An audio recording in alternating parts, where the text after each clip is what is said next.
Hey everyone, it's Hamish Hodder here, and today we're going to be talking about goodwill.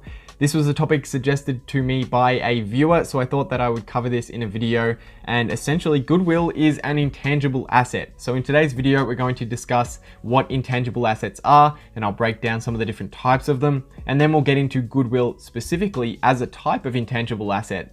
And we'll talk about how you need to approach goodwill and intangible assets as a long-term investor. So if you do enjoy the video, make sure you leave a like. And of course, if you have any topics or suggestions, make sure you leave them down in the comment section below and I'll check them out. But for now, guys, let's jump into it. All right, so let's just start by explaining what intangible assets are. An intangible asset is an asset that is not physical in nature. It is something that is owned by a business that is providing that business a benefit, but isn't something that physically exists. One of the major types of intangible assets is what we call intellectual property. And intellectual property can take its form in a number of different ways. It could be a trademark, it could be a patent, or it could be a copyright. And an example of this is, let's talk about, say, Coca-Cola. The way that Coca-Cola designs its labels, that is copyrighted. So no other company can design its labels like Coca-Cola.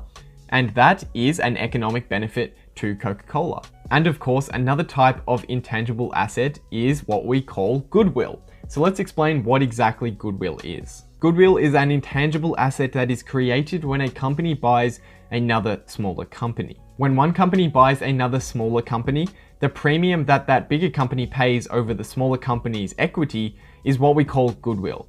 And that is where goodwill is created. So let me give you an example so that we can explain it and it will be a lot easier for you to understand.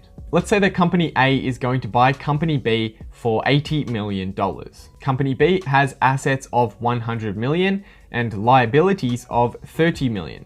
So that means that company B has equity of 100 million minus 30 million, which equals 70 million. So essentially we've got company A, which is buying company B for $80 million. And because company B has 70 million in equity, that's a 10 million difference between the price being paid and the equity within the company being bought. When that transaction is complete, $10 million of goodwill is created for company A. So then why does goodwill exist? Why is goodwill created when a company pays a premium over the equity in the business that it's buying? And the reason for that is to account for the economic benefits of the brand. So company B, it has equity of 70 million, but it also, when company A buys it, company A is also getting company B's customer base. They're getting their good customer